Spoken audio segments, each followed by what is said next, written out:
ركز بقى معايا يا اسطى عشان جايب لك ملخص انمي اكتر طفل كيوت وعسوله، تحس كده ان اخو بنت نوسه ده حتى شبه بعض. يعني انا مدلعكوا اهوت وجايب لكم حاجه من ريحه بنت نوسه بالصلاه على النبي. تخيل معايا يا صديقي واحد يورث بيت ومحل اندومي، يا بختك يا ابن اللعيبه. لو مش بس كده ده بيلاقي في المحل طفل ولكنه مش طفل عادي، ده بيبقى وحش سحري كيوت وسكره وعسوله كده ويتاكل اكل. فهل هيقدر يربيه ويشغله المحل ويبيعوا اندومي ويكسبوا سوا يخربوا الدنيا؟ ده اللي هنشوفه يابا في ملخص الانمي بتاعنا بالصلاة على النبي. بس قبل ما نبدا انزل يابا انضم لعيله نور واعمل لايك للفيديو لان ده بيشجعني ان انزل لكم حلقات كل يوم بالصلاة على النبي. ويلا بينا نخش على ملخص الانمي بتاعنا.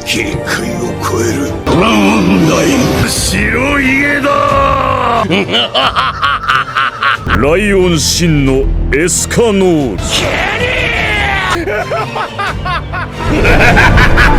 وبيبدأ الانمي بواحد بيقول: ولا تامر انا سمعت انك ورثت مطعم اندومي من ابوك ولا تامر. فبيقول له: 5 في عينك يا عم شيكو، الله اكبر، انت جاي تحسدني ولا ايه يا ولي؟ فبيقول له: لا يا عم تامر انا مش جاي احسدك ولا حاجه، انا بس عاوزك ما تبيعش المطعم وتشغله. فتامر بيقول له: بصراحه ربنا يا عم شيكو انا ماليش في جو المطاعم وشغل المطاعم والكلام ده كله، وبعدين المطعم في منطقه ريفيه وانا عاوز يابا اسكن في المدينه كده وادلع نفسي. فشيكو بيقول له: يا عم ما تتقنعرش وتتكبر وتفشخ علينا، انت مش لاقي تاكل اصلا يا ولي. ده انا اللي عازمك على الاكل يا ولا ودافع لك حق المواصلات عشان خاطر تيجي. فتامر بيقول له: خلاص يا عم انت جايبني تهزقني ولا ايه يا عم شيكو؟ وبعد لما بيخلصوا اكل شيكو بيقول له: ما تيجي اوصلك يا ولا في طريقي. فتامر بيقول له: لا يا عم انا مش عايز من وش امك حاجه، بتعمل لي الحاجه وترجع تذلني بيها. وتامر بيتمشى لحد ما بيوصل عند البيت والمحل اللي ورثهم، وبيبقى واضح ان محل قديم. وواد تامر بيخش المحل وبيقول: هو ده الورث اللي كله حاسدني عليه، ده انا لو نفخت في المحل هيقع وينهار. ولكنه مره واحده بيسمع صوت حاجه بتتحرك فبيخاف جدا وبيروح يشوف فيه ايه بكل حذر، ولكنه بيلاقيه طفل كيوت عسوله نايم جوه الحله. فولا تموره بيتخض وبيصرخ، فالطفل بيصحى ومش بيتكلم خالص ولكنه بيسرق كيس الدقيق وبيجري. والولا تموره بيروح عشان خاطر يشتري شويه اكل، ولكنه بيقابل جارتهم اللي لسانها قد كده وتتلف بيه ودايما بتقصف جبهات الناس، وبتقول له: يا ولا تموره بقى عندك 30 سنه ولسه مش بتشتغل وعاطل يا ولي، انا سمعت برضه انك لسه ما اتجوزتش ولا في واحده عبرتك يا ولا تامر، ما تشوف لك كلبه يا ولا بدل ما انت سنجل ووحداني كده. والولا تموره بيقول لها: بصراحه ربنا يا حاج من غير كلامك اللي بيرفع روحي المعنويه دوت ما كنتش عارف اكمل بقيه حياتي ازاي، منك لله يا بعيده. والولا تموره بيروح ولكنه بيلاقي الطفل دوت قاعد قدام المحل بتاعه وزعلان جدا. فتموره بيقول له: انت شكلك تايه يا ولا والدنيا بتمطر ولازم نروحك لان انت كده هيجيلك برد يا ولا وهتعيا، وما تقلقش يا ولي انا مش هقول لحد على كيس الدقيق اللي انت سرقته مني. والطفل دوت بيفرح جدا لان تموره بيعامله حلو. والولا يا عيني بطنه بتعمل صوت وشكله جعان جدا يا قلب امه. وساعتها تموره بيقول له: تعال نخش جوه يا ولي واعمل لك اندومي. وبالفعل بيخش، ولكن تموره بيلاقي الطفل ماسك الاندومي وعمال ياكله ني قبل ما يستوي. وبعدها تامر بيمسك الطفل وينضفه من الطينه اللي عليه، وبيتصل بشيكو بالتليفون وبيقول له: عينك دي جابتنا لورا يا عم شيكو. فبيقول له: ليه بس يا عم انا عملت ايه؟ فبيقول له: انا رحت المطعم يا عم لقيت في طفل تايه ونايم جوه الحله، والطفل دوت ما كانش لابس جزمه وحاله يصعب على الكافر وهدومه متوسخه، شكل كده الطفل دوت ملهوش اهل والكل اتخلى عنه. وساعتها الطفل بيحضن تموره وهو بيتكلم، وواضح كده ان الطفل دوت حب تموره قوي. وصاحبه بيقول له: يا عم روح بلغ الشرطه وهم هيتصرفوا. وبيقفلوا السكه، وساعتها الواد تموره بيشغل التلفزيون للطفل وبيقول له: خليك هنا ولا عسوله يا كيوت انت، وانا هروح ادور على حاجه واجيلك بسرعه. والطفل بيبقى فرحان جدا بالكرتون وبيقعد يرقص معاه وبيبقى عسوله قوي بصراحه عزيزي. يا رب خلف عيل كيوت كده يا رب. ولسه لما تسمعوه وهو بيتعلم الكلام بالصلاة على النبي.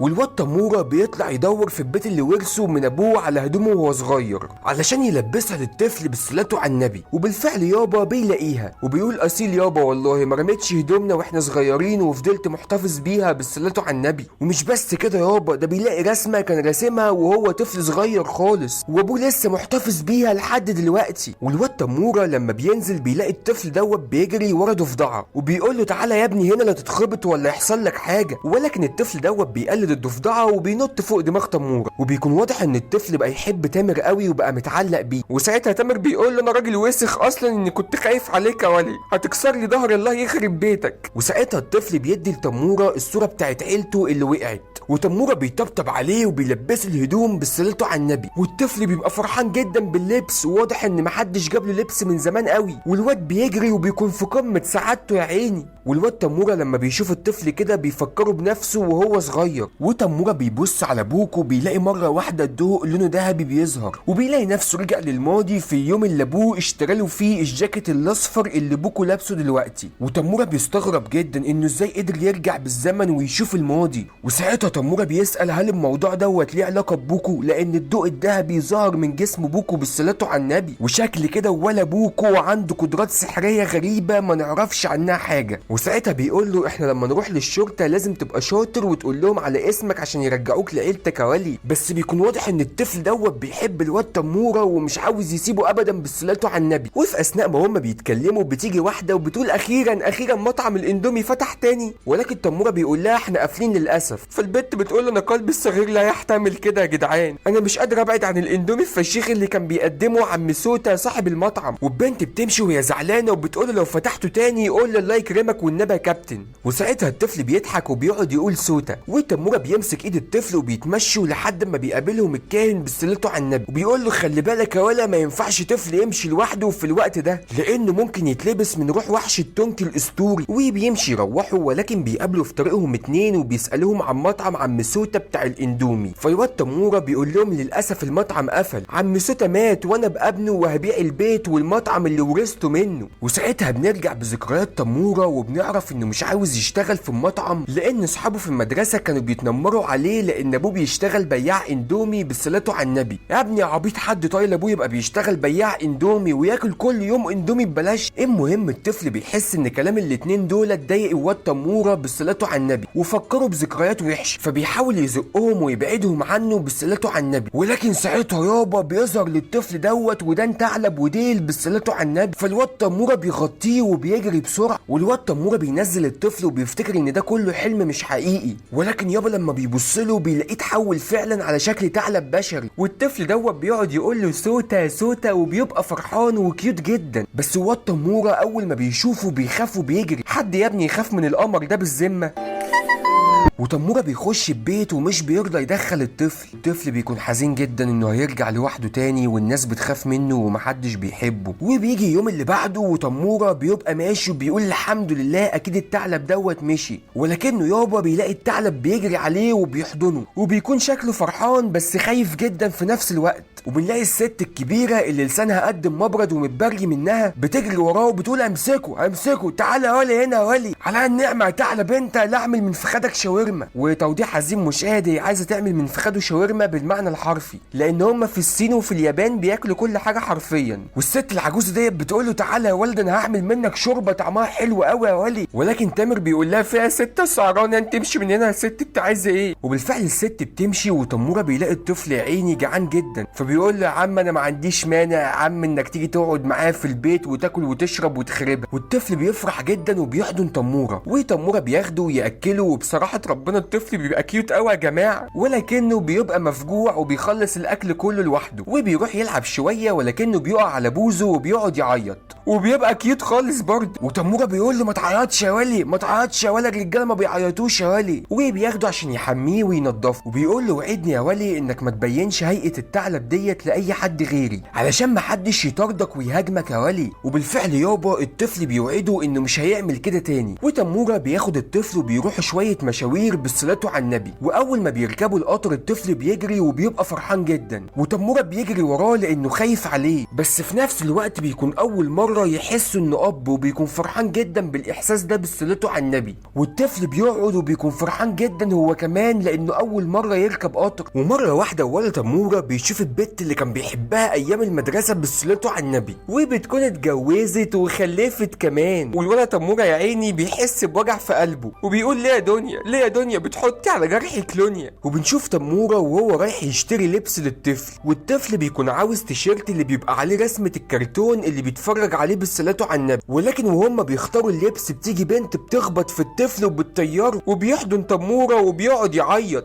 والبت بتقول الولد دوت عيوطه ما تنشف يا ولي. ولكن ام البت بتيجي وبتقول له معلش يا ابني انا مخلفه جاموسه بتمشي تشوت في خلق الله، وبتروح تشوف الطفل اتعور ولا لا، ولكنها بتقول ايه ده بشته ولا تموره اللي كنت معاها في المدرسه؟ وتامر بيبص عليها بيلاقيها بنت تانية كان بيحبها برضه ايام المدرسه، وواضح كده ان تموره قلبه كبير وبيساع من الحبايب الف وكان بيحب كل البنات اللي في المدرسه. والست ديت انا سميتها سالي، وسالي بتقول له انت محل الاندومي بتاع ابوك يا ولا تموره عالمي، انا باجي اكل من عندكم دايما يا ولي. فبيقول لها ابويا الله يرحمه بقى وانا هبيع المحل. فبتقول له طول عمرك خسيسه ولا تموره. بالمناسبه يا ولي هو الطفل الكيوت دوت ابنك؟ فبيقول لها لا ده ابن واحد صاحبي وانا بخلي بالي منه. فبتقول له انا قلت برضه واحد معفن زيك ما يخلفش عيل بالحلاوه ديت يا ولي. وبتساله اسم الطفل ايه، وساعتها تموره بيتصدم لان كل دوت ما فكرش يسميه، ولكنه بيقرر يقول لها ان اسمه بوكو. وطبعا ده اسم غريب جدا، ولكن بوكو بيبقى فرحان جدا باسمه. وساعتها الام بتقول له انت كيوت قوي يا ولي، بس بنتها بتقول لها كيوت ايه ده اسمه غريب جدا يا ماما. والولا بوكو يا عيني بيجي له احباط اول ما البنت بتقول كده، وبيروحوا يقعدوا مع بعض في كافيه، بس بيكون واضح ان البنت الصغيره واللي اسمها ايزومي مش بتكون طايقه بوكو تماما. وساعتها الجيلي بالفواكه اللي طلبوه بيجي، وبوكو بيكون مش مصدق نفسه، وتموره بياكله، والولا بوكو بيكون هيطلع من هدومه من كتر الفرحه. بس البت ايزومي بتكون غيرانه جدا ان تموره بياكل بوكو، وبتقول لامها على فكره بقى انا عايزاكي تاكليني انا كمان زي ما تموره بيعمل مع بوكو. فالام بتقول لها هو انت اتشلتي قلب ماما؟ ما انت كبيره وتقدري تاكلي بنفسك. والبنت بتقول لها على فكره بقى يا ماما اللي انت عملتيه دوت اسمه طحن الخواطر. والبنت يا عيني بتكون بتعيط، ولكن بتلاقي بوكو بياكلها وبيطبطب عليها وبيقول لها انت طفله جيده ما تزعليش يا بت يا ايزومي. وساعتها سالي بتقول انت تعرف ولا تموره انت وبوكو شكلكوا اسره. وساعتها تموره بيفرح جدا وبيتكسف في نفس الوقت، وبيقول لها اسره ازاي بس انا لسه ما اتجوزتش يا بت يا سالي. فبتقول له يا عم بكره تتجوز وتخلف وتشتري بامبرز وعيالك يعملوا بيبي ويرجعوا عليك كمان. انا مش عارف الانمي دوت كله قصف جبهات ليه كده بالصلاة على النبي. وساعتها البت ايزومي بتدي التوكه بتاعتها ذكرى لولا بوكو،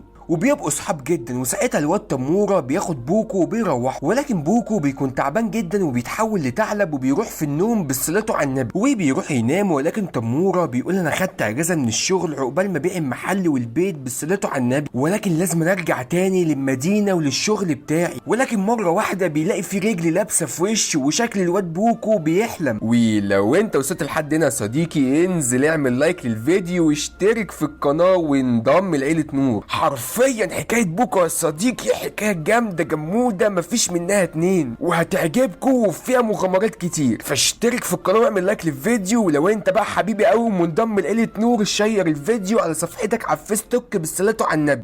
وكان معاكم نور من قناه ملخصات نور، وبس كده سلام.